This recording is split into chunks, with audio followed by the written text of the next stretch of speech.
یا دی حدیث پاک کی راضی چې یو انسان ماتا یو لیشت ځان را نږدې کول غواړي،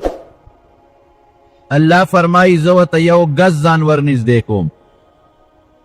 او که څوک ماته یو ګز ځان را نږدې کوي زه هغه ته 2 ګزه ځان ور نږدې کوم. او من اتانی یمشي اتیته هرولا، الله فرمایي که څوک ماته پیاده را رواني زه په منډه ورځم. یعنی که بنده لګم کوشش کوي چې زه الله یاد کم او الله ته ځان نږدې کم او د الله نږدېکت حاصل کم، نو رب العالمین د هغې په نسبت بنده ته ځان ډېر زیات نږدې کوي. اوس ورونو زمونږ نږدېکت سره او د الله نږدېکت سره د الله داسې نږدېکت نه دی لکه دا مونږ چې یو بل ته ورته رغاله وځو. زمونږ نږدېکت دا دی چې مونږ به په دې ژبه الله یاد کړو، په هر لفظ چې وي، که څه څوک الله الله کوي، که څوک سبحان الله والحمدلله وی، که څوک لا اله الا الله وی، که څوک د الله د کتاب تلاوت کوي، که څوک د الله نه دعا غواړي، دا ټول ذکر دی. که څوک درود شریف وی، دې کې هم د الله نوم دی، دا هم ذکر دی. نو زمونږ چې الله یادو د هغې دا مطلب چې په هره طریقه چې الله یاد کا، الله ته نږدېکت د الله په نوم راځي، د الله نوم په هره طریقه چې سړی په خیر والي د الله ته نږدېکت دی. او بیا د الله نږدېکت څه مطلب؟ هغه دا دی چې بنده د الله نه راضي شي، الله د بنده نه راضي شي او الله په بنده خپل رحم نازل کی او خپل برکتونه او مغفرتونه په نازل کی، دا د الله نږدېکت دی. نو بنده ته الله حکم کوي چې ای بنده ما یاد کا، ګورې ما ته ځان را نږدې کا، زه به تا ښه یاد کم، په خوب به دې یاد کم او تا ته به زه زیات در نږدې شم. حضرت موسی علیه السلام یو ځل د الله نه تپوس وکړو، وی الله هغه څیز راته وښایه چې بنده پې تا ته ډېر زیات در نږدې کېږي، داسې شی راته وښایه. الله ورته وفرمایل وی دا وایه چې لا اله الا الله، او دا ډېره ښایسته ښکلې معنا لري چې د عبادت لایق ما سوا د الله د ذات نه بل څوک نشته. چې موږ د چا بندګي کوو او چا ته سر ښکته کوو، عبادت څه ته وایي؟ غایت التذلل، چې ځان ډېر زیات ذلیله کې او دا تندې چې د انسان شریف اندام دی دا الله ته په ځمکه په دې خاورو کې ولګې، نو ځان د الله په دربار کې ذلیله کول او عاجزي اختیارول د عبادت دی. نو لا اله الا الله څه معنا؟ چې د عبادت لایق چې مونږ چاته معبود وایو او مونږ یې په ښه یادو او مونږ یې هر وخت بلو او مونږ هغه ته سر ښکته کوو، دا بې د الله د ذات نه بل څوک نشته. نو وی لا اله الا الله وایا. حضرت موسی علیه السلام ورته وی الله دا خو هر څوک وایي، ما ته داسې ټکي وښایه چې صرف زه ویم او بل څوک یې نه وایي، چې زه پې تا ته در نږدې شم. رب العالمین ورته وفرمایل ای موسی، وی که دا لا اله الا الله د تلې په یو چابړي کې واچې او دا ټولې ځمکې واړه اسمانونه په بل چابړي کې واچې، دا به دې درنوي، د دې نه دروند شی بل نشته. نو الله یادول او د الله نوم اخیستل چې لا اله الا الله، دې کې ډېر لوی خیر او ډېر لوی برکت دی. انسان په الله ته ډېر زیات نږدې کېږي. الله نوم چې دی واغش، الله درته نږدې کېږي. د طبراني شریف یو حدیث کې راځي، ما باندې خو ډېر خوب لګي دا حدیث چې چرته هم زما د نظر نه لاړ شي، یقین او که سترګو نه اوښکې مې ورسره وبهېږي. حدیث قدسي دی، وی چې څوک یو ځل الله وایي، چې څوک یو ځل ووایي چې الله، ګوره الله لفظ ویل د سړي د زړه کې راسي یو لذت او یو خوند پیدا کړي. چې څوک یو ځل ووایي چې الله، نو پروردګار 3 ځله ورته آواز کوي، ولې بنده ولې بنده ولې بنده، 3 ځله هغه د الله د خپل آواز کوي. بنده څه چلو ولې بنده ولې څه چلو شو، بنده ولې څه چلو شو. یو ښځه وي ځنګل کې روانه وه او شرمق په حمله وکړه. چې شرمق په څنګه حمله وکړله، نو انسان خو بیا ځان بچ کوي، تښتي. نو خواره په منډه شو چې دا شرمق مې مات نه کړي. نو بچي ته سس شو، شرمق فورن په غېږ کې بچي و، په هغه بچي حمله وکړه او هغه ماشوم د غېږې بچي ته هغه شرمق په خوله کې ونیوه. تا ته اندازه ولګوئ چې د مور د غېږ نه شرمق غوندې شی بچی په خوله کې ونیسي، په مور به څه تېرېږي. او بچي یې ترې ونیوه او شرمق ځنګل ته روان شو، منډه یې کړې او دی وی الله، د زړه نه یې د الله ټکې وویست. او دا د بني اسرائیلو د یو ښځې واقعه نبي علیه السلام ذکر کوي. داسې منګلت خبره نه ده، حضور پاک مبارک یې په خپله ذکر کوي چې د ښځې وی الله فورا یو غیبي سړی راغی او هغه سره توره ده او په زمري په شرمخ یې حمله کړې خو چې شرمخ دې سړي ته وکتل او تورې ته یې وکتل په هغه هیبت راغی ماشوم یې فورا وغورځو شرمخ وتښتېد دغې غیبي سړی هغه ماشوم راوچت او د مور لی راوړه واله دا بچی دی خوشحاله شو چې خدای شکر دی چې د ما بچی بیا زما غېږ له راغی یعنې شرمخ چې ماشوم وتښتی شرمخ به څه پوهېږي اخو بیا قطرې قطرې کې او په جمدي ماشوم به چغې مو یو اډوکې او غوښې به هم ترې پرې کوي دا دې څوک کړل ته څوک یې وی زه د الله غلام یم تا د خولې نه الله لفظ وویسته فور ما ته الله حکم وکړه او یو چل دی یو وخت کې د الله د نوم تعظیم دی بل وخت هم کړی دی یاد دی یو ځای دې ډوډۍ خوړه او سوالګري اواز وکړه چې د الله په نوم خیر راکړې نو تا سره اسم نو یوه نوړی وه د سره هغه نوړی د خولې ته اچولې وه او شخوند دې پې وه لکه غاښونه دې پې خښ کړي وو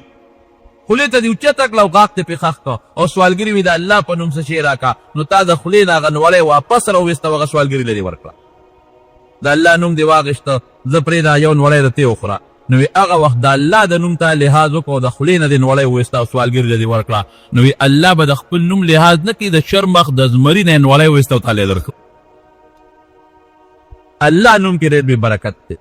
مونږ ډېر غافله یو ډېر زیات غافله یو په غیبتونو مونږ ځان له دا خوله ستړې کړه د دنیا په خبرو مونږ ځان له خوله ستړې کړه یو بل پسې په بدو ټوله ورځ مونږ دا خوله ستړې کړه الله هم په یاد نه کړه او چې الله څومره بعضې خلک وایي یاره چې زړه مې پریشانه دی زړه مې خفه دی ډېر زیات پریشانه یم الله قرآن حکیم کې دم خوړی دی که الا بذکر الله تطمئن القلوب د الله په ذکر د په زړه کې اطمینان پیدا کېږي الله یاد کا زړه کې به اطمینان پیدا شي د زړه کې اطمینان څه دی سکون به پیدا شي زړه به دې خوشحاله شي زړه کې هېڅ غم به دې نه پریشانۍ به دې ختم شي موږ نن ټول عمر د پریشانو نه فریاد کوو او آسان دم راته الله په خپله ښیي چې زما نوم اخله که نه دا د پریشانو علاج د دې سره پریشانۍ ختمیږي دې سره سکون پیدا کېږي دې سره راحت پیدا کېږي الله سره پې جوړ راځي جوړ یو حدیث پاک کی راضی نبی علیہ السلام فرمائی وی چې څوک یو ډله کې ناست دی او الله یادوي ذکر کوي الله یادوي نو فرشتې یو بل ته آوازونه ورکي د دې لپاره مخصوص فرشتې دي چې هغوی د ذکر مجلس کې ناسته کوي هغوی یو بل ته آوازونه کوي راشئ زموږ چې کوم مقصد دی هغه پلانکي ځای کې دی فرشتې راشي او د دې ذاکرینو ذکر والو نه ګیر چاپېره کینی او نبی علیہ السلام فرمای په دومره لوی تعداد کې راشي چې دوی د اسمان د غاړو ته دا فرشتې ورسي چې کله دا ذکر خلاص شي دا فرشتې دا خلق پواره شي دا فرشتې الله ته لاړې شي نو الله نبی علیہ السلام فرمای ته ښه خبر دی خو د دې ذکر دا فضیلت ښکاره کوي نو الله دې تپوس کړي د دې فرشتو نه چېرته تللی وی وی الله ته یو ځای یادېدې یو قوم ته یادولې نو موږ د هغه قوم سره کېناستو د هغې نه ګیر چاپېره کېناستو وی هغې څه کول وی الله ته په ښو صفتونو یادولې وی دوی زه لیدې ما ابدې یادولم فرشتې ورته وی نه الله لیدلی خو یې نه وی که زه لیدې ما ولیدم او د هغې نه پس به بیا څه حالي وی پروردګاره دا خو لا ته لیدې نه ستا قدرتونه یې لیدي دي که تی ولیدې نو د دې نه به دې په ښه انداز کې یادوي وی څه غوښتل وی الله جنت یې غوښته وی جنت یې لیدې دی وی نه الله لیدې خو یې نه دی وی که لیدې یې وی پروردګاره کې لیدې وی نو بیا خو به شپه ورځ جنت پسې منډې والې او یادو به ستا نه به یې غوښته وی د څه نه امان غوښته وی د اور نه امان غوښته وی فرشتو دې خلکو اور لیدلی چې امان ترې غواړي وی نه الله اور خو یې نه دی لیدی وی که لیدې وی بیا وی که لیدې وی خو بیا به ته شپه ورځې منډې والې او ستا نه به د اور ستا په ذات به د اور نه پناه غوښته وی نور یې څه غوښتل وی ستا رضی غوښته یو حدیث کې دا لفظ زیات دی وی ستا رضی غوښته دی زما په رضا څه کوي وی الله تا غواړي ستا خوشحالي غواړي وی ښه تاسو ګواهان شئ چې دوی څه ووې دا مې وله قبول کړل چې څه غواړي او ورکوم څه نه چې پناه غواړي د هغې نه پناه ورکوم دا فرشتې ورته وی الله یو سړی دوه خو په لاره تېرېدل د ذکر د مجلس ته نو راغلی په لاره تېرېدل هسې پکې شریک شو چا سره کار و د چا ملاقات نه راغلی دي مقصد یې دا نو چې تا یاد کړي خو د مجلس کې هسې کېناستل نبی علیہ السلام فرمایي چې الله دې فرشتو ته اعلان کوي چې دا کم هسې ورسره ناست دي یا چاله کار لراغلی دي د دې ذکر والو د برکت نه مو سره غم وبخل دارونو د ذکر فضیلت دی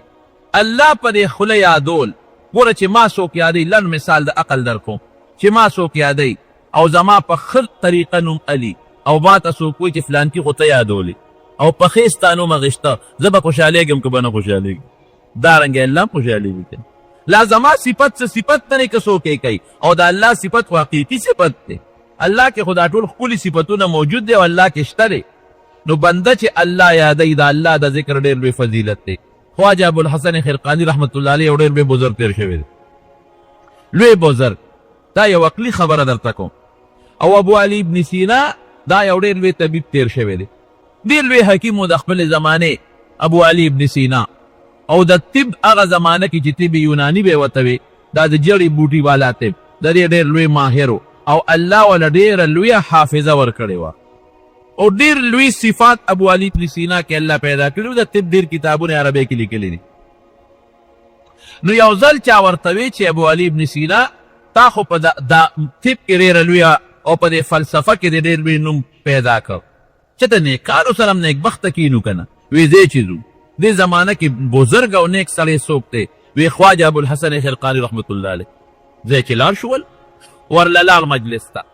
نو ابو علي ابن سینا ورته وی مجلس کې ډېر نیکان خلک بزرګان او د وخت چې کوم وزیران دا هغه خلک هم مجلس کې ناستو لویه حلقه ناسته ده خانقاه کې ابو علي ابن سینا ورته وی چې چا ورته تعارف وکړو دا صاحب د بادشاه خاص طبیب دی خاص حکیم ابو علي ابن سینا تاسو له راغلی دی وی صاحب یو شی دنه غواړم تا له راغلی ما خو ټول عمر د طب او د جړی بوټي او د انسان خدمت وکړ یو څیز راته وښایه چې هغه زما دپاره تریاقي تریاق ځکه وی موږ بعد چاله داسې یو دارو ورکو چې هغه له د وجود هر اندام له فایده رسوي نو ما له داسې یو شی ما ته وښایه چې یو ټکي وي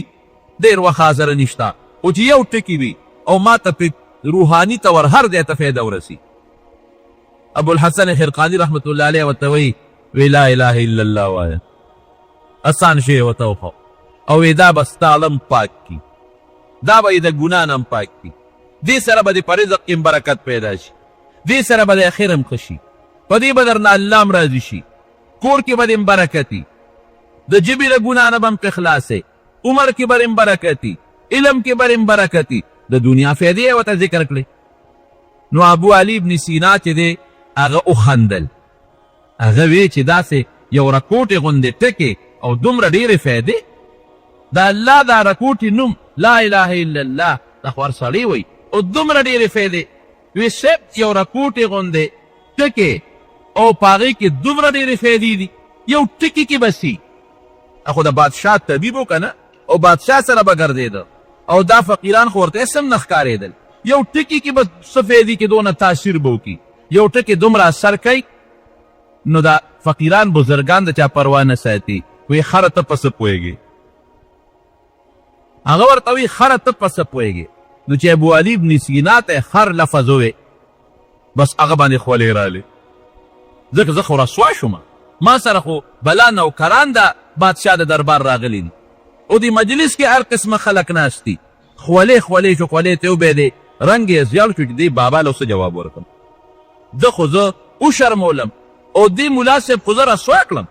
او خلکو په مخ کې راته ما ته خلک سلوټونه کوي بادشاه سره یو دی په یو زین چې په اس د هغه پروت دی په بله زما زین پروت دی یو دی ورسره ګرځم او ده ما ته نن خر وایي چې خره ته په څه پوهېږې رنګ یې بدل شو زیړ شو او خولې ته بېږي ابوالحسن خرقاني رحمت الله علیه ورته ویل ولې هلکه رنګ دې بدل شو او خولې د نو بېدې رنګ دې زیړ شو وی ما ته دې خر وویل زه خو دې رسوا کړم او دې شرمولم وی عجیبه خبره دا ده د یو خر په ټکي تا کې دونه اثر پیدا شو یو خر ټکي د کې دونه اثر وکړه چې رنګ یې دله زیړ کړه خولې یې د نو بیولې او ټکې څه شی دی خر نو کې د الله نوم دې زړه ته ننوځي چې څونه تاثیر به در کې پیدا کوي د خر د ټکي نه خو دونه اثر هلې او د الله د نوم نه به اثر نه اخلې چې لوی الله دی او د هغه نوم ته په ژبه والې وی اسلام به د الله ستې راکړه توبه معافي غواړم د الله نوم کې ډېر لوی اثرات دي خو که موږ پې سوچ وکړو او موږ پې پوه شو ملګری انسان مني بوډۍ هم مني او ځوان هم مني بادشاه هم مني او غریب هم مني هیڅوک د مرګ نه انکار نشي کولی او دا هر سړی مني چې د دنیا ته څوک رالل یو ځل به د خامخا ځي او چې په کوم لاره باندې د دنیا نه ځي هغې ته مرګ وایي. صرف دومره خبره ده چې زمونږ په مرګ باندې ایمان دی او د ډیرو خلکو په مرګ ایمان نشته، منی او ایمان نشته. اوس به ته چې مرګ یو سړی مني نو د ایمان څه معنا چې ایمان پې نشته، نو زمونږ دا یقین دی، د مرګ ایمان دی ته وایي چې زمونږ دا یقین دی، دا مقیده ده، دا کلک جزم دی، پورا هغه اخري مرتبه هم دا یقین دی چې الله هر انسان له یو خاص وخت مقرر کړی دی او یو خاص سبب مقرر کړی دی چې هغه خاص وخت راشي الله به هغه خاص سبب روچت کی او انسان نه بساو بس. یعنی زمونږ ایمان دا دی چې انسان د دنیا نه ځي دی په خپله خوښه نشي تلی، دی په سبب نشي تلی، دی به الله په حکم ځي. الله ولا سبب مقرروي، دا سبب بانه ده خو دا سبب وجلی نشي چې وجلی د الله ذات پې وجلی. د الله ذات یو فیصله کړې ده هغه زمانه کې چې نه اسمانونه پیدا و نه د ځمکه پیدا وه نه دا کائنات پیدا و. هغه وخت الله ذات فیصله کړی و چې فلان کې به په فلان کې ټیم پیدا کوم چې اختیار بني دا زما خوښه ده او په فلان کې ټیم به ولې یو سبب برابروم او په هغه سبب به تې سا وباسم. نه د دې اختیار شته او نه د پلار شته او نه د ډاکټر اختیار شته. دې ته د مرګ عقیده او یقین. او دا نور خلک څه وایي هغې وایي یاره دې ګولی مړ که که دا ګولی نه دې بچ شوی نه به ومړ او دې فلانکي مرض مړ که او که دا ډاکټر له فلانکي له تللی وی نو دې به بچ شوی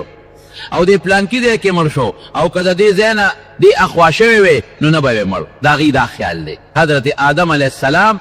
دنیا ته لومبې راغلی د انسانانو پلار دی، مرګ نه بچ نه شو. ورپسې راځه حضرت نوح علیه السلام، حضرت ابراهیم علیه السلام، حضرت موسی علیه السلام او ډېر لوی لوی پیغمبران او ډېر لوی لوی مضبوط خانان او مضبوط د جایداد خاوندان او د بنګلو خاوندان او ډېر لوی لوی طبیبان او حکیمان، لقمان حکیم چې خلکو له به علاج کو هغه هم د مرګ نه بچ نه شو. او ډېر لوی لوی بادشاهان، حضرت سلیمان علیه السلام چې داسې بادشاهي وه چې په مخ د ځمکه داسې بادشاهي د چا هم نه ده راغلې. څنګه بادشاهي یې وه؟ رب العالمین قرآن شریف کې فرمایي د الله نه یو درخواست کړی دی، رب اغفر لی، الله ما وبخه. لومبی سوال خدا کوي رب اغفر لی وهب لی ملکا لا ينبغي لاحد من بعدی انک انت الوهاب. خدای ما وبخه او داسې بادشاهي راکړه چې تر قیامت پورې د بل چا سره مناسب نی، تر قیامت پورې داسې بادشاهي د بل چا را نشي، داسې راله راکړه انک انت الوهاب او خدای تا کار ته کولی شي. داسې بادشاهي ما ته را بخلی شي، را کولی شي راله. هغه دعای قبوله شو. نبی کریم صلی الله علیه وسلم فرمایي وی هغه دعای قبوله ده. وی یو دل مونځ مې کو نو یو شیطان دی هغه ما ته اوړي راوړي د مانځه نه مخکې یو شغله یې راوړله او ما د اور شغله مخې ته غورځوي. وی ور ټوپ مې کړه او کلک مې راونیو، پیرې کلک مې راونیوه. وی ما وی چې د جومات د ستن پورې تړم چې دا مدینې دا ماشومان ور باندې لوبې کوي. وی زما د رور د سلیمان علیه السلام دعا مې را یاده شوه چې رب هب لی ملکا لا ینبغي لاحد من بعدی انک انت الوهاب. خدای داسې بادشاهي راکړي چې د بل چا ني. نو هغه په پیریانو حکومت و. نو که ما دې نیوه نو که دې پیري زما هم یو حکومت راته د هغه دعا کې لږ نقصان راته نو فرددته خاصیان مې زر وخشه چخې شه په مخه دې. نو داسې بادشاهي خدای ورکړې وه چې د هغې په شان بادشاهي د بل چا نه وه. پیریان تابع دي. قرآن شریف کې الله فرمایي زه نه ویم هوا تابع ده. قرآن شریف کې الله فرمایي ولسلیمان الریح غدوها شهر ورواحها شهر. د سحر نه تر غرمې پورې به د تخت د یو میاشت مزل کو او بیا د غرمې نه پس تر مازدیګره پورې د تخت به د یو میاشت مزل کو. او تفسیر ابن کثیر لیکلی دی، حافظ ابن کثیر تختم عجیبه شاهي تختو، یو قالین به پې د پاسه پروتو او څومره کرسۍ به پې پرتې وې، 6 لکه کرسۍ به پې پرتې وې. ستا په جس کې 350-400 کرسۍ لګېدلې او چې دا غټ 2 منزله جدي نو زیات نه زیات 450-500 کرسۍ دي شي او بیا څومره بلا ده. 6 لکه کرسۍ به لګېدلې وې په دې قالین د پاسه، په دې تخت د پاسه. او دا 6 لکه کرسۍ کې لومبی به هغه خلک و چې هغه په انسانانو کې نیکان خلک او بیا به وروسته ورپسې هغه خلک و چې په پیریانو کې هغه نیکان او صالحان خلک. لوی شاهي دربار دی او په هغې کې دا تخت لګېدلی دی او مرغۍ پې د پاسه ابن کثیر لیکلی دی د پاسه پې مرغۍ او دا وزر القوي او د پاسه دي چې په دې باندې لکه د چترۍ سوري وي او هوا تابع ده رب العالمین قرآن شریف کی فرمائی زینوے ہوا تابع دا نو ہوا یخم تابع دا چې کله ضرورت راځي نو یخ هوا لګي او ګرمم تابع دا چې کله ضرورت راځي نو ګرمه هوا لګي دا تخت به اوچت شي مون خلک چې جهاز کې اوچت شي نو شیشه کې یو خوا ګورو سیل کوو هلکه څه منظر دی او شیشه کې بل خوا ګورو چې وګورو چې دا دریاب دی او که دا غرونه دي او د سلیمان علیه السلام یو خوا بل خوا کتل نو چې به کله تخت په هوا شو نو سر به یې ښکته کو د رب العالمین شکریه به ادا کول خدای ستا شکر الله دا دومره هوا دې راله تابع کړې ده او دا به روان شو قرآن شریف کې الله فرمایي رخاء حیثو اصا چې ما ولا باد تابع کړو خو داسې لکه دا اوس د هوا برپه وي تله طوفان راشي تله زول راشي او طوفان راشي نو جز غرق کي جز غلبیږي راغلبیږي بعضې وخت کې هغه کپتان د جز اعلان وکړي چې موسم خراب دی او خراب موسم کې جز تیم نشي او قرآن شریف کې الله فرمایي رخاء دا باد یې داسې تابع و چې د باد کې لقړوت نو طوفان پکې نو هغه ګوله پکې نه و چې تابعېږي او نه د خراب موسم څه احتمال پکې رخاء چې کم خوا به ته او کم ځای ته بنیت و نو باد د ده تابع و ښه اطمینان سره به یې هغه ځای ته رسو اوس دا خلک وایي که نه وی دا باد پخوا به خلکو اوس هغه شی ختم شو اوس هم چې دا هوایي جز بره خیږي نو د هوا په زور باندې خیږي د هوا په زور دی روان دی بره هلکه دا خو بره یخني ده او کله ګرمي ده او دا تخت به څنګه په هوا ته دا د سلیمان علیه السلام معجزه ده دا به نه وی چې لکه اوس جس څنګه دي داسې به ته نه جس په اسبابو روان دی او معجزه کې اسباب نه د پیغمبر د ګوتو نه اوبه بهېږي نو هغه څه نلکه خو دلته نه وی لګېدلې چې اوبه ترې روانې دي او نه شاته نه کوي شته د الله طاقت دی معجزه د پیغمبر دپاره د رب العالمین یو طاقت دی بس د الله د طاقت مقابله څوک نه شي کولی دا لوی تخت به په هوا تابع شوه حیوانات تابع دي ټول حیوانات ورسره خبرې کوي خبرې قرآن شریف کې الله وایي زه نه وی په لاره روان دی او په لښکر دی ورسره په ځمکه روان دی دې وخت کې لوی لښکر دی او د دنیا فوج دی یو میږی د ستوري نه بار راوتې ده د میږو مشره مور کې ده هغه د خپلو میږو ته اعلان کوي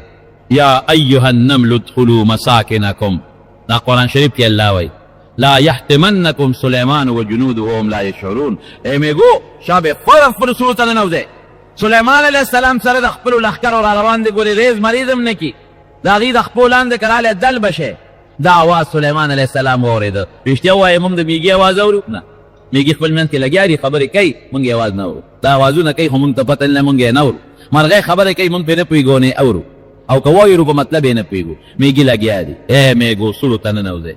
شابه فورا سلیمان علیه السلام سره د لښکر روان دی او د پښو لاندې هم دل نه کي فتبسم ضاحکا من قولها چې سلیمان علیه السلام دا خبره واورېده مسکې شو یې خندل مسکې شو قرآن وایي فتبسم ضاحکا مسکې شو لږې هم خندل اوهو میږی ته هم پته دا حیوانات الله خبرې دي ته پته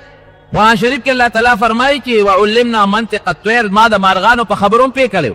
څومره چې مارغان خبرې کوي په هغې پوه سین چې انسانانو کې څوک په پنجابۍ کې لګیا دی څوک په پښتو کې لګیا دی او څوک په انګریزۍ کې لګیا دی څوک په اردو کې لګیا دی دارنګې د حیواناتو کې په خپل منځ کې په خبرو کې اختلافات شته لیکن په هغه ټولو سلیمان علیه السلام خدای پاک پوه کړی کوم ځای کې چې اوبه نشته اوبه نو ځان سره به یې دغه ګرځو هد ملا جرګک به یې ځان سره ګرځو ملا جرګک له الله دا یو پوهه ورکړې ده چې هغه یو ځای کې پته ورته لګي چې اوبه دلته څومره لاندې دي 10 ګزه لاندې دي او که 20 ګزه لاندې دي اوبه بیا خوږې دي او که ترخې دي نو ملا جرګک به یې ځان سره ګرځو دې دپاره چې ما ته د اوبه ولو یو ځای ته لاړ هلته ملا جرګک وګوری نشته نو غوسه شو د مانځه وخت اوس او دلته چې موږ ته څه پته لګي چې اوبه څومره لاندې دي څومره دی کوي که نه چې اوبه ځان له راوباسو ځکه پیریان او دیوان په قبضه کې دي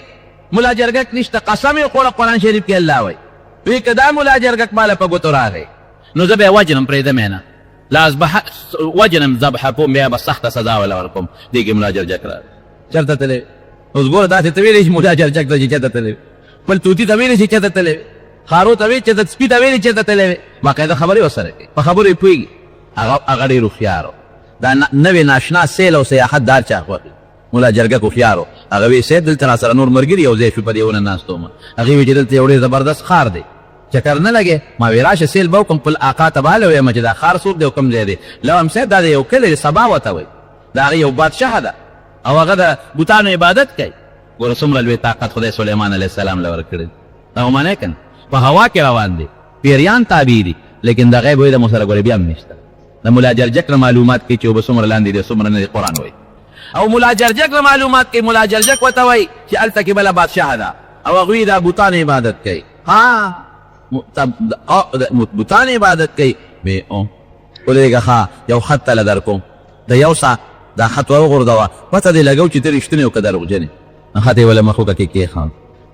هغه لاړ والوته او خط یې هغه ملکې بلقیس ته په غېږ کې ورغورځو واپس راغی امې وله په غېږ کې ورغورځو هغې کې ورته سلیمان علیه السلام لیکلي وي نو سلیمان انه بسم الله الرحمن الرحیم الله تعالی علی واتونی مسلمین چې ما ته زما تابع کېږې بلا کفر و شرک به پرېږدې ایمان به راوړی خبره مې دې پورې کوله هغه پوره قصه درته نه کوم خو چې زما کوم ځای کې مقصد دی هغې له راځو چې حیوانات تابع دي خبرې ورسره کوي میږو په خبرو باندې پوهېږي خبرې ورسره کوي باقاعده خبرې اورې او پوهېږي او پیریان یې تابع دي داسې حکومت یې نن سبا یو پیری څوک نشي تابع کولی پیریان یې تابع دي او پیریان یې څنګه تابع دي داسې تابع دي قرآن شریف کې الله فرمایي په دریاب کې غوټې وای او ملغلرې او یاقوت او مرجان او دا لالونه وله راوباسي داسې تابع واصلنا له عین القطر قرآن شریف کې الله فرمایي وی تانبه او پیتل مې ورته آسان کړي قیمتي شی په هغه زمانه کې تانبه او پیتل اوس هم قیمتي شی دی اباده کې به تانبه او د پیتلو استعمال کو په دروازو کې او په پیلرو کې او په دې نقش و نگار کې به دغه استعمال کو الله وی داسې مو ورته آسان کړي چې د پیتلو غټ کان به او چې ګوتې به ورولې داسې به کو به لکه د اوبو په شان چې تانبه او پیتل ویلې کې څونه خرچې پکې هغه چې به یو پوخ پنارې کړې نو ویلې به شوه او چې څه به یې ته جوړول او کومه نقشه به یې ته جوړوله او کوم ډیزاین به یې ته جوړول نو هغسې جوړولی شو بل کمال ولا رب العالمین ورکړ ومن الجن من يعمل بين يديه باذن ربه قرآن شریف وایي پیریان مې تابع کړو من يعمل بين يديه د مخکې به یې کار کو باذن ربه د الله په حکم او چې کوم پیری به کار کې سستی کول او کار به نه کو نو قرآن کې الله څه وایي ومن يزغ منهم عن امرنا نزغه من عذاب السعير چې کوم پیری به د سلیمان علیه السلام خبره نه منله او کار به نه کو موږ به مضبوطه سزا وله ورکول الله قرآن شریف کې فرمایي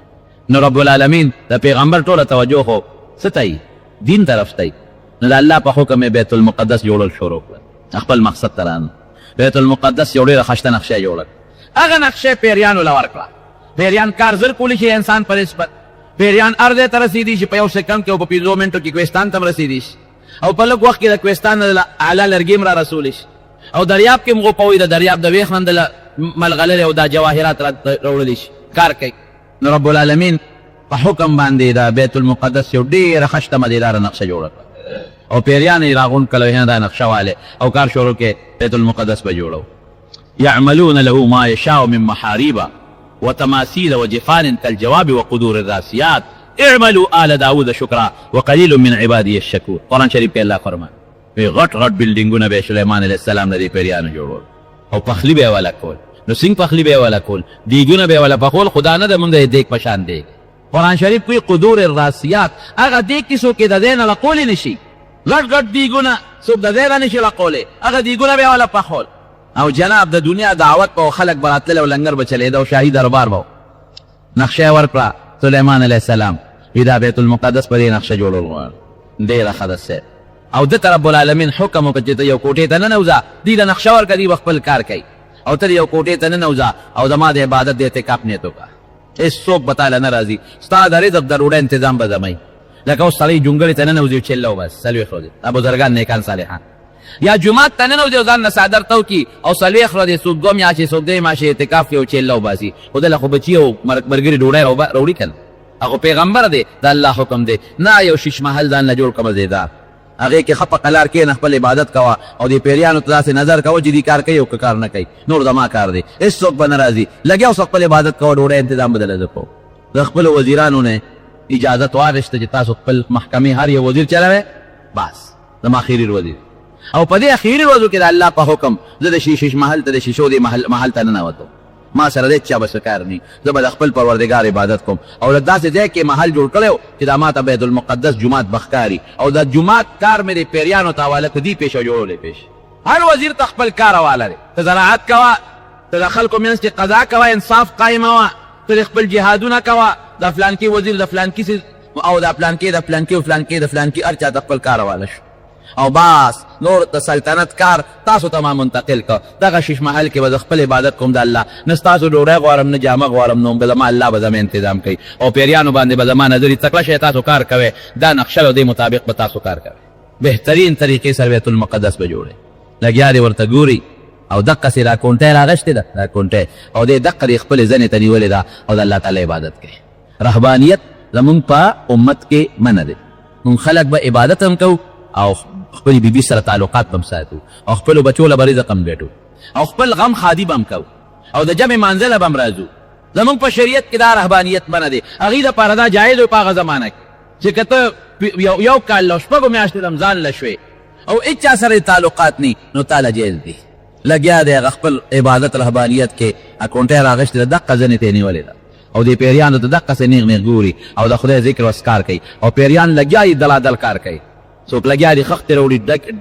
دغه راوړي تیږې راوړي څوک ټایرونه راوباسي هغې باندې کار کوي او څوک تانبه او پیتل راوړي او په هغې کې لګیا دي کار کوي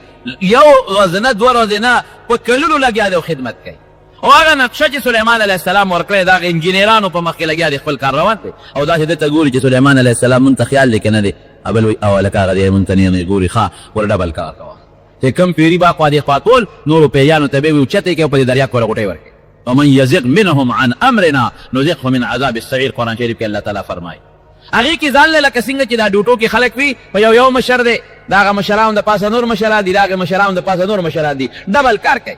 هغه افسران به تل د پیریانو داسې به کتل هلکه ګورې تکړه کار کوي ښه سلیمان هم نیغ دی خوا مونږ ته ګوري هغه سره الله څه چل کړی و د هغه نه خدای ښایستې وه دې ته ډله والې ده او روح ته رب العالمین درکړی ساتې وتې ده خو د پیغمبر وجود دا خاوره نه خوري دا قانون دی نبی کریم صلی الله علیه وسلم او فرمایل چې تاسو راځئ په ما سلام اچوئ ستاسو سلام به زه اورم صحابه ورته وی د الله رسوله ستا وجود خو به خوري شوي نو ته به څنګه زموږ سلام اورې وی ان الله حرم على الارض ان تاکل اجساد الانبیاء وی الله په ځمکه دا حرامه کړې ده چې د پیغمبر وجود دی وخوري ځمکه به د پیغمبر وجود نه خوري بلکې یو روایت کې داسې دي الانبیاء احیاء یرزقون فی قبورهم پیغمبران په خپلو قبرونو کې جمدي دي رب العالمین رزق او روزي ورکوي نبی کریم صلی الله علیه وسلم چې معراج ته تکله نو وی فرمایل اتلم وی موسی علیه السلام می ولید حضرت موسی علیه السلام ویصلی فی قبره په خپل قبر کې لګیا دی او خپل منځ کوي خپل قبر کې لګیا دی او منځ کوي موسی علیه السلام می ولید نو د پیغمبر وجود نه خوري کېږي او نه د پیغمبر وجود ته خاوره او څه نقصان رسېږي رب العالمین یې ټیم پوره که د مرګ ټیم پوره شو ساتې لاره والوته سا لاړه او سلیمان علیه السلام دقسې لګیا یې دې ځنې ته یې لرګي خپله کونډۍ علمه کړې ده او ساتل اوس وروڼو تعمیر نیمګړی پاتې دی او سلیمان علیه السلام وفات شو دا د مقصد خبره دا ده رب العالمین ولې یو خاصه نیټه مقرر کړې وه که دا سلیمان علیه السلام له سا نه وې وتې او دې جمدې بیت المقدس خو لا تیار نه دی عقل څه وایي عقل خو دا وایي چې دې جمدې وي او دې بار هم راوتې د دې چکر هم لګولې چې یو سړی د لرې دی نه په دوربین کې ګوري یو شي ته یا یو سړی په شیشه کې یا په کیمره کې یو شي ته ګوري او یو سړی راشي او مخامخ په چکر لګي دواړو کې فرق شته که نشته عقل څه وایي عقل وایي چې الله دومره صبر خو به دې ورته کړی چې دا بیت المقدس خو جوړ شوی الله دومره صبر به دې ورته کړی وی چې د بیت المقدس خو جوړېږي د عبادت لپاره چې یو مونځ به د جمع پکې کړی وی یو سړی چې کور جوړوي مقصد یې پکې سي چې زه په دې کور کې اوسمه یو سړی جومات جوړوي او شروع به وکړي او په دامیانس کې پکې مړ شو خلک څه وایي اوه دې غریب په ډېر په میله جومات روان کړو یاره چې دونه عمر خو یې وی چې د یو مونځ خو یې پکې کړی وی اوس عقل ستا یو څه وایي فیصله د الله بله دقه ځای کې زما غرض دی عقل وایي چې لږ دونه جون دی وی چې سلیمان علیه السلام دا جومات په خپلو سترګو د جوړېدو نه پس لیدلی وی عقل وایي چې په ډېر محبت او مینه جومات روان کړی دی او دا ته مکمل شوی وی او ده د هغې معاینه کړې وه څه خوند یې کړی عقل وایي چې دا جومات یې جوړو د عبادت لپاره چې ده یو مونځ خو د جمع پکې کړی وی یو ورځ اعتکاف یې پکې کړی وی دا زما عقل وایي دا الله فیصله څه وایي الله فیصله دا وایي چې الا ان نفسا لن تموت حتی تستکمل رزقها چې کوم روزي مې وله مقرر کړې ده او هغه روزي وخوري او هغه پوره شي نو جومات که نیمګړي مې وجنم صابه وباسم واده کې نه دي کړی کوېدنې کړې ده او سبی ډولی ده نو سا به ترې وباسم چې نیټه پوره شو الله دا وایي زما عقل څه وایي یاره یو ورځ خو به یې ورته کتلي چې د واده دا خوشحالي خو یې لیدلې نه پالنګ باندې به دې څه وباسم زما قانون الله وایي دا دی د الله قانون څه وایي بچو له روان دی لاس کې میوه نیولې ده چې دا بچو له وړم زما عقل خو دا وایي چې ډېره خواري کړې ده او ډېر په مینه کې روان دی چې کور ته ورسي او دا امونه په دې بچو سره یو ځای خوړلې زما عقل دا وایي د الله فیصله څه وایي نه امونه به دې په لار کې د ګوتۍ نه غورځېږي او په لار کې به مري داسې ده که نه ده زما عقل او ستا عقل او د خدای فیصله دلته کې یو بل سره تکراو ده عقل یو څه وایي الله بل څه وایي عقل ناقص دی د الله پویت کامله ده عقل خدا وایي چې د نبي علیه السلام 3 کاله عمر دی په 3 کاله کې د حضور پاک نه څونه خیر امت ته ورسېد وایه کنه عقل خدا وای دریش په تکاله نه او دریش په زره کال عمر وي نو خیر بنور سونه رسیدلی عقل وای زویم افسوس دما به سو مري دما خو زیات نه زیات ډیر عمر هم شي نو شپېته دي شي او یا دي شي اتیا دي شي سل دي شي زه وایم چې دما د عمر د نبی علیه السلام مبارک امت ته به خیر دی رسېدلی داسې به ته م وایې داسې یو بله م وایي داسې به بله م داسې ده که نه ده عقل زما دا وایي خدای څه وایي الله وایي نه باس 63 سال عمر مې ورله فیصله کړې ده دومره به ډېر راته نږدې دی ډېر مې نیازبین دی ډېر مې خوښ دی ستاسو نه مې ډېر خوښ دی مخلوق نه مې ډېر خوښ دی مخلوق مې د هغه د مخه راوستلي دنیا ته او هغه سره مې ډېره زیاته مینه ده او د ګناهګارو سپارش به م پرې کوم ستاسو نه ما ته نږدې د پیغمبرانو سردار دی بل عقل دې مه چلوه خو د ما فیصله دا ده چې عمر به 30 کالې په دنیا کې زیات بني دا د عبرت خبرې دي زما نو عقل وایي چې سلیمان علیه السلام خو دا جومات لږ لیدي وي که نه چې جوړ شوی دی او یو مونځ خو یې پکې کړی وي که نه ما د جوړېدو نه پس او لکه غوندې ناست یې پکې کړی وي که نه عقل دا وایي رب العالمین څه وایي نه زما فیصله دا ده چې ثابت یې وباسم دقسې تکیه والې ده دا کونټۍ دې ځینې تړمه کړې ده او پیریان هغې نیغ ګوري ورته هغې پې نه دي په دې باندې چې د ساه وتې ده خو ورته دا پته لګېدلې وي چې سلیمان علیه السلام په وفات دی پیریانو بیا څوک کار اخیستی شي هر څه به یې په نیمه کې پرېښو تښتېدلی ده پیریان خو زورور خلک یې اور نه پیدا دي غوسه خو یې دومره ده چې څوک ټینګېرې ورته نه شي غوسناک قوم دی رب العالمین قرآن شریف کې فرمایي فلما قضینا علیه الموت چې موږ په هغه د مرګ فیصله وکړه ما دلهم على موته الا دابة الارض تأكل من سأته چا خبر کل پیریان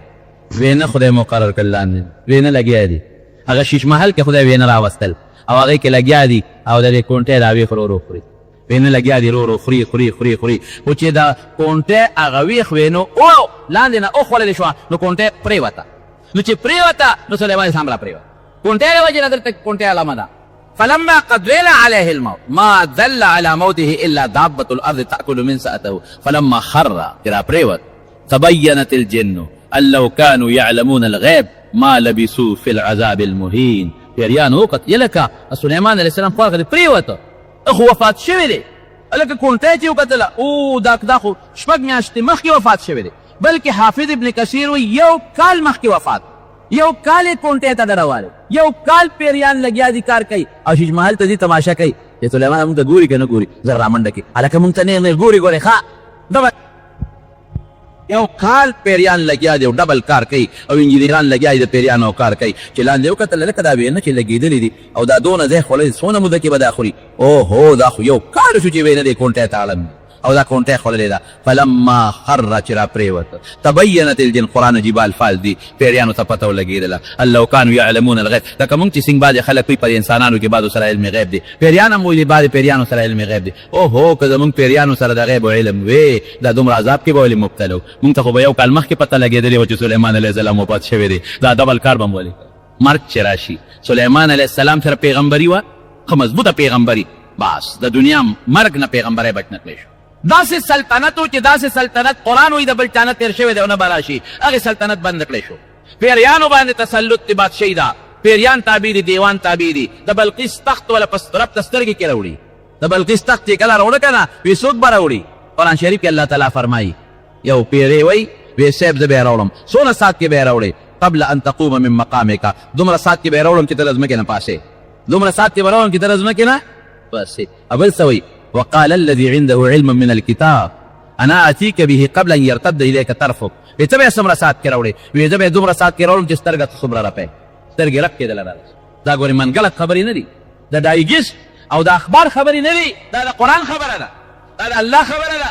خو دا چې کوم وایي چې زه یې په رب د سترګې راوړم دا څوک دی الذي عنده علم من الكتاب دا هغه څوک دی چې د سلیمان علیه السلام په رعیت کې وزیرانو کې د تورات عالم دی د تورات علم دی ورسره ورته وایي اسم اعظم دی ورسره هغه ورته وایي علم من الكتاب او یې دې دله راوړم دومره ساعت کې چې سترګه رپې د تکړه شره ویړه په رب د سترګې کې د بلقیس تخت هم یو شاهي تخت و یو بهترین تخت و په رب د سترګې کې راوړو په میدان کې ورته کې او د الله شکریه ده داسې پیریانې تابع دي داسې جناتې تابع داسې دیوان او په دریاب کې ورله غوپې وایي داسې پیریان مرګ نه بچ نه شو دنیا کې مرګ نه بچ نه شو مرګ راغی ورته او خبرې ورسره حیوانات هم کوي یو مارغان هم ورسره کوي او د میږو په خبر هم پوهېږي او پویه خدای څونه ورکړی و الله اکبر بخاري شریف کې حدیث دی نبی کریم صلی الله علیه وسلم فرمایي وی 2 ښځې وې د یوې ښځې بچې شرمه خو تخته و د یو هم زوی دی او د بل هم زوی دی اجم دی چې کم پاتې شو یو وی دا زما بچې دی ستا هغه شرمخ تختولی دی بل وی دا زما بچې دی ستا هغه شرمخ تختولی دی اوس فیصله به بچا کوي یو وایي دا بچي زما دی ستا هغه دی تختول بل وایي بچي زما دی ستا هغه تختولی لاړل حضرت داود علیه السلام سلیمان علیه السلام پلارو هغه لا ورغی بچي دی مشرې سره چې کومه پکې مشره ده هغې وایي دا بچي زما دی د دې هغه شرمخ تختولی دی هغې بلې ته وایي تا سره څه ثبوت ګواه شته هغې سره نه ثبوت او نه سره ګواه نو هغه داود علیه السلام فیصله مشرې له ورکړه چې باره وته سلیمان علیه السلام ورته څه چل دی وایي دقه چل شوی دی وایي بابا مې څه فیصله وکړه وایي دې مشرې له بچي ورکړه وایي ښه وایي په ما فیصله کوی چې دله وکړه کشر وي او صاحب دا فیصله راله خدای لپاره زما له پې مطمئن نه ټیک ته د پیغمبر فیصله ده زه منم انکار نه کوم تیرا لوکا وی دې د لوکم یو بس حکم یې ورشه چاله راوړی په دامین به نیم کو نیم به د مشري شو نیم به د کشري شو زه خدا دې فیصله بچي به په دامین د لوت نیم کم نیم د مشري شو نیم د کشري شو بچي ته واغش چلی پسې لک راغی مشره مطمئنه د غږ نه کوي کشري چغې جوړې کړې وی خدای لپاره مې لاله د دې مشري شو خو مې لاله د دې مشري شو د دې شو خو مې لاله سليمان علیه السلام بچي راغی کشري بیا استاد دوړه چا وته ویغه څنګه وی بل پټیم په لکه پر اقرانه غو دې چې فریاد جوړ کوم معلومیږي چې بچي د دې دی شور دی جوړ کړ زړه درزار د دې بچي جوړ کړ چې خیر دې کدا غي شي خو بچي خو د ما مخې د شلیدونه بچي کنه نن کې دونه بچي دې ته پوي فهمناها سليمان قرآن شریف کې الله وی دا پوي مون سليمان عليه السلام لور کړی دا پوي سم پویم بچنه هغه د هوا تابع والم بچنه کا او چې بیت المقدس نیمګړی دی خو چې تیم پورا شو سالار ډېر لوی برکت د موږ ستاسو دپاره په دې کې ډېر خلک وایي یاره جي د اخوې لا ځواني وه ځوانی کې مړ شه ډېر خلک وایي یاره جي لاس کې فروټ راغېستي و بچو له وړل چې دا خو یې کور ته رسولی وې ډېر خلک وایي یاره چې پلانکي اسپتال ته تللی وې پلانکي ډاکټر له یاره بچ شوی به وي ډېر خلک وایي یاره چې دې سړک نه لوې تللی و دې په دې ته چا وي چې په سړکونو ګرځه دې په کور کې وې دې بچ شوی به وي ډېر خلک وایي هلکه دا تماچه پې خلاصه شوه او ولګېد یاره دته چا وې تماچو سره لوبې ټیک ته خپل اسباب به ساتې خو خدای سره کم وخت مقرر کړی دی کم سبب کم ټیم کم ورځ کم عظمته قسم په الله که د هغې نه بدلېدل شته خبره خلاصه دې کې هېڅ فرق نشته مرګ داسې یو حقیقت دی خلاصېدی ته نشي حضرت ابراهیم علیه السلام له چې کله ملک الموت راغی وی الله راولېږلم تا نه څه وباسم ټیم دې پوره هغه عجیبه خبره ورته کوي وی زما یو سوال جواب الله له ورسئ وی یو وی ته الله ته ووایه چې ابراهیم علیه السلام ابراهیم وایي چې زه ستا خلیل یم خلیل خاص دوست ته وایي نو هل رأيت خليلا يقبض روح خليله داسې دوست راته وښایه که نه چې دوست یې وجلی دی زه ستا څنګه دوست یم چې ته ما وجنې ما نه څه وباس ملک الموت لاړ رب العالمین لا نو واپس راغی ابراهیم علیه السلام ورته الله ته زما سوال جواب ورسو وی الله سو فرمایل وی الله فرمایل چې ته دې زما دې خلیل ته ووایه هل رأيت خلیلا یکره لقاء خلیله چې داسې دوست چې ته لیدلی چې د خپل دوست ملاقات یې نه خوښ زما څنګه دوست چې زما ملاقات ته نه دی خوښ نو د مسلمان دپاره مرګ تحفه ده او چې دې پوره سوچه کامل مسلمانی الله دې موږ سوچه کامل مسلمانانو ګرځي تحفه او کافر دپاره د خدای قهر او غضب دی لو یعمر الف سنه افسوس چې د موږ زر کاله عمر د دې نه هم زیات ځکه دا صرف دنیا د آخرت خو نشته شکر دی الحمدلله موږ له خدای جنت پیدا موږ له خدای د آخرت خوشحالۍ پیدا اوس پېښور ته دی نو شل لارې دي په یو به دی په بله به لاړ شي نو بله به پرېږدي په بله به لاړ شي آخرت ته جنت دوزخ ته د مرګ د لارې نه بغیر بله لار شته دی نه وی ښه بیا مرګ دی بس دا اوسنی وی ټیک دی دا مې قبول نشي خلاصېدی یو عالم خوب ولو وی خوب وینم چې زمری راپسې لګېدلی زه ترې مخکې مو دا زمری راپسې زه منډه وم او زمری راپسې ځنګل ته لاړم وی ځنګل ته چې ورسېدم یو اونه وه ما هغه اونې ته ټوپ کړې اوچت شوم دا زمری راغی او د اونې د یوې ښکې راته ودرېد وی لږ غوندې خو مطمئن شوم چې دا لکه زمری خو اونې ته نشي راختېدی زه په دا اونه کې به ناست یم دا زمری به ستړي شي اخر به روان شي خو هغه نه ځي وی خوب اوس خوب کې خو سړی سوچ بل شانتي وي وی مې چې دا به تر کومې په ونه کې ناست یم یو غټ خرام و د ونې وی په هغې ورو مې ځان اوتوخو او د هغې خرام سر له مې ځان ورسو د دې سوچ چې د خرام نه به ټوپ کړمه نو چې زمري تر څو رارسېدي خو د تنې سره ولاړ دی نو زه به ترې تښتېدلی خوب وی چې لاړم هغه خرامه مې ونیوه او ځان مې ځولند کړه چې ټوپ وامه چې ځان مې ځولند کړه چې لاندې مې وکتل نو لاندې مې کوي دی د خپو لاندې او یو ډېر تاترین کوي دی او په کوي کې یو اجدها ښامار دی او خوله یې واده کړې او دا زمری راغی د کوي پرې غل راته اوهو دا څه په بلا وړې په اونه کې مطمئن ناست وم دا خو بس یو سړی د څانګې پورې ونښلي او ویزار شي بیا ونې ته ختې نه شي اوس خو زه واپس ونې ته هم نشم او دا لاس به مې ستړي شي اوس لږ سات پس نو یو بلا او دا دوه بلاګانې ته د کوي غاړې ته پرېوتم زمري مې خوري او که کوي ته پرېوتم هغه ښامار سره څه کوې وی په دې سوچ کې چې د اونې د خرام ته مې وکتل نو په هغې تورې سپینې مږې نښتې دي کر لکه د هغې په شانتې خورې او د نیمې نه زیاتې خرام پرې کړی دی لږ غوندې پاتې دی وی ما خو چې زما لاس به ستړی شي نو به غورځېږم دا خو که ځان ډېر هم ټینګم خو دا لږ غوندې ځای خرام پاتې دی باقي خو د سپینو او د تورو مه ګوراله پرې کړی دی دا به شي په دې هیبت کې راویښ چې راویښ نو کړه استاد لالا وی صاحب داسې خطرناک د هیبت خوب مې لیدلی دی وی دا خو تا ته رب العالمین د خپلې زندګۍ او د ژوند ټوله نقشه وښوله دا څنګه وی دا کم خرام پورې چې تا وی ځان دی دا ستا ژوند دی ژوند دا زندګي ده او دا کمې تورې سپینې مږې چې ته ولیدې دا خرام پرې کوي دا سپینې مږې رودې دي او دا تورې مږې شپې دي دا شپې رودې لګیا دي ستا د ژوند خرام پرې کوي رښتیا ووایه څوک د 50 کالو دی نو 50 کال یې والا خرام پرې کړی څونه به پاتې ډېر لوی خرام د ژوند زمونږ ورې کټ شوی دی که چېرته عمر هم یا شي نو یو معمولي توتن کې پاتې دی که عمر هم یو وځي یو پوټې غوندې پاتې دی که عمر هم یو کالي لږ پاتې دی که عمر هم لس کالی نو 500 تیر شوي دي اندازې ته ګوره څونه خرام پاتې دی معمولي غوندې پاتې دا تورې سپینې مږې دا ودې شپې دي او ستا د ژوند د اخرام تېرې لګیا دي کټ کوي درېدلي مې نه زیات والی او دا توی چې د خپو لاندې دا قبر دی او دا په توی کې چې کوم اجدها خامار دی دا مرګ دی مرګ دا به خامخا ټک در کوي بچ کېدی ته نشي نه د خرام نه بل خوا تلی شي دا به کټ کېږي او د کوي له به او د کوي په غاړه چې دا کم در پسې لګېدلې زمری دی دا ملک الموت دی دا ملک الموت دی دا ملک الموت دې پرېږدي نه ته د خلاصېدی نه شي دقه قبر نه به او په قبر کې چې دا کم خامار دی دا مرګ به دله خامخا ټک در دا حقیقت دی د دنیا په دې ژوند موږ څومره فخر کوو موږ وایو دقه ژوند زموږ زندګي ده اخرت یې مرګ بالکل یې دی دا وی چې کله رب العالمین نبی کریم صلی الله علیه وسلم سره چې دا انسانان الله پاک د حضرت آدم علیه السلام د شانه پیدا کړل دا دونه واړه واړه کوټې کوټې نو مخامخ یې ورته ودرولو چې مخامخ یې ورته ودرولو نو دې کې الله تعالی نمونې او نښې پیدا کړې وې چې دا مالدار دی دا غریب دی دا روغ دی او دا شل دی او دا ښکلی دی او دا بدرنګ دی دا نښې نښانې وکړې نو حضرت آدم علیه السلام په هغه نښو نښانو د خپل اولاد وپېژند د الله نه یې تپوس وکړو چې الله دا څوک دي وي دا زما ستا بچي دي الله دا فرقونه دې پکې ولې پیدا کړي هلا سویت بین عبادک ادي یو شان ولې نه پیدا کړو چې ټول خشته وي ټول روغ وي په صحت برابر وي او ټول مزیدار دا فرق دی ولې کړی دی رب العالمین او فرمایل دا دې دپاره چې دې زما د نعمت شکریا دا چې کوم په یوه سترګه ړوند دی دې به د دواړو سترګو ړوند ته ګوري نو زما شکر به ادا کړي دا چې کوم په لاسو شل دی دې به دې ته ګوري چې د خپې خو مې روغې دي که نه په سترګو خو روغ یم که دا چې کوم په سترګو ړوند دی ابو د لاسونه خپې خو مې روغ دي شل خو نه یم چې په کوټ پاتونو توخېږم که کم بدرنګ دی دی بوی دا یاره که بدرنګ یم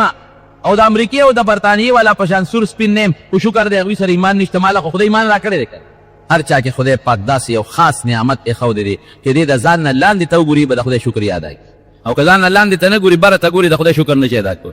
نو وی په دې کې بعضې بچیو د آدم علیه السلام چې د هغې د تندو نه ډېرې تېزې رڼاګانې نو ده د الله نه تپوس وکړه الله وی دا پکې څوک دی وی دا ستا په اولاد کې پیغمبران دي وی د یو کس د تندي نه ډېره غټه رڼا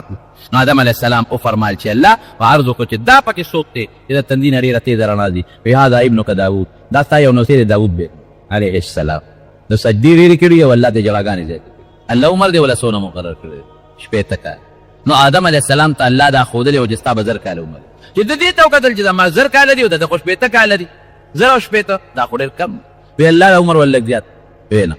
ما هر چا له خپل مقرر عمر لیکلی دی هغې کې نه یو سیکنډ مخکې والی کېدی شي نه رستو والی کېدی شي وی ښه الله که زه ولې د خپل عمر نه لږ غوندې ورکړم وی انت وذاکه دا ستا وره ده خبره وګورې ستا به کمیږي عمرونه ما ته لکه یو سړی 1000 روپۍ چاله ورکړي چې دا په دې 10 تقسیم کا نو که یو له 100 ورکوي نو هم ټیک ده یو له 200 ورکړي نو بل له به کمې ورکړي هغه روپۍ نه زیاتېږي د یو به زیات شي د بل به کمیږي نو که ته دله ورکې ورکه وګورې ستا به کمیږي وی ښه الله زما د عمر نه وله 40 ورکړه 40 وله ما ورکړه دا ولې 40 ورکړه او 40 خو ډېر شی دی د آدم علیه السلام جنت کې جنت کې عمر لا شمېرلی کېږي نه دا زمانه دلته په دنیا کې شروع کېږي هغه ته خو 1000 کاله چې دا خو ډېر لوی شی دی وی چې آدم علیه السلام کله دنیا ته راغی دا خپل عمر به شمېره نو چې 40 کم 1000 پاتې شي نو ملک الموت ملک الموت ورته ستا ټیم پوره دی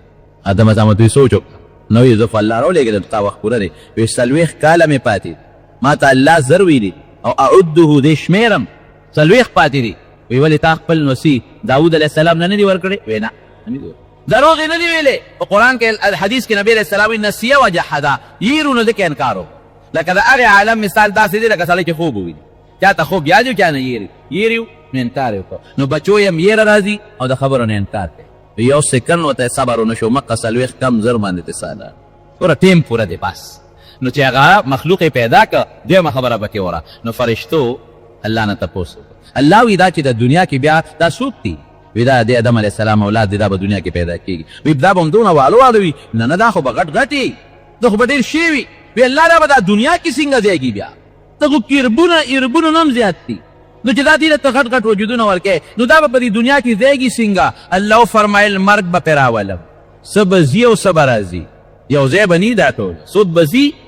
سود به راځي چا نه به ځمکه خالي کوم او په چا بیډه کوم نو فرشتې عجیبه خبره کوي وی الله چې مرګ دې ولا مقرر کو د دنیا نه ځي دې خوشحالونه دې دنیا ژوند به څنګه تېروي هر وخت به د مرګ په سوچ نن مرګ راځي او سبا راځي نن راځي او سبا راځي نو چې د چا مرګ په ذهن کې وي अब ژوند څنګه تېروي अब چا سره د خوشحالۍ خبره څنګه وکړي अब چا سره ژوند څنګه تېر کړي الله وی د دنیا د لذتونه به ورته داسې خواره کړم چې د مرګ به ورته اړویات نه ير به داسې دوس کنه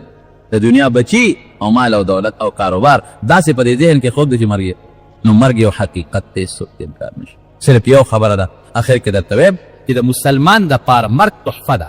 موت المؤمن تحفه د مسلمان مرګ تحفه ده تحفه ولی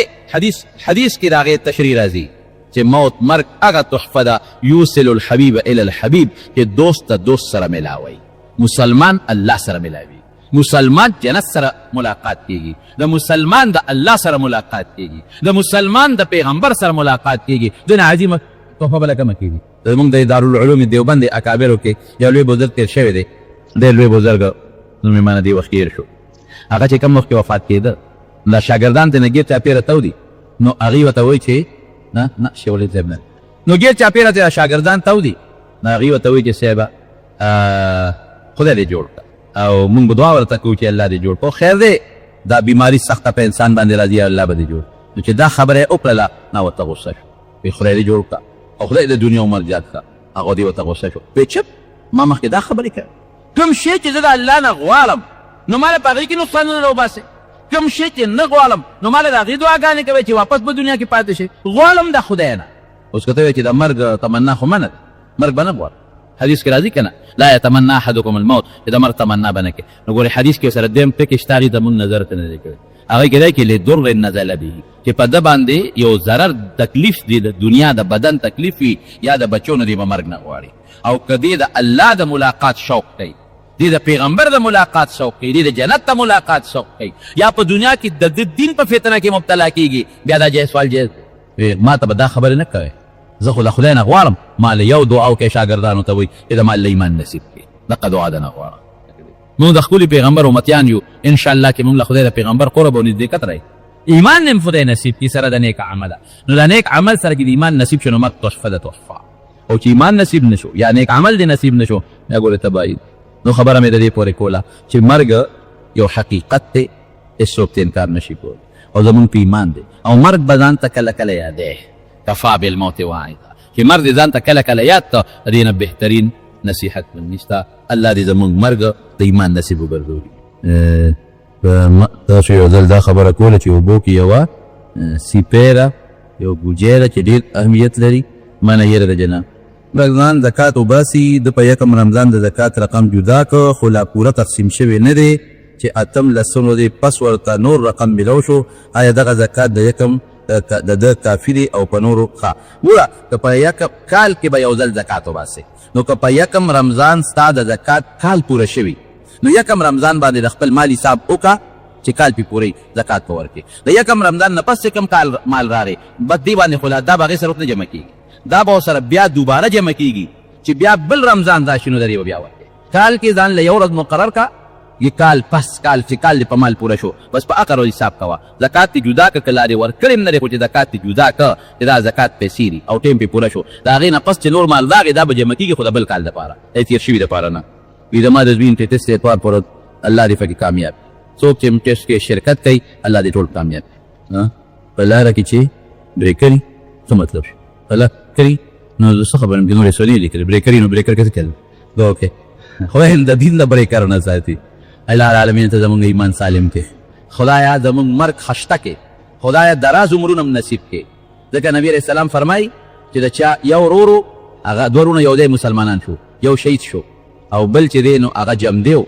هغه یو د هغې نه وروسته وفات شو ډېره موده پس نو چې چا په خوب ولیدل نو هغه وروستني دپاره ډېره لویه خوشحالي ولیدل نو نبی علیہ السلام ته وی هغه بل خو ګوره شهید شوی او دې په خپله بستره مړ شو او د ده خوشحالۍ ډېرې وې وی هغه چې د ده نه پس کومې منځونه او صدقې او نیک عملونه کړي دا وي چې ده تللي نو یو ورځ هم چې سړی منځونو کې او ذکر او اذکارو کې دا لوی غنیمت دی الله دې زموږ ستاسو دراز عمرونه نصیب کړي او دراز عمر دې د الله د عبادت لپاره نصیب کړي او الله دې د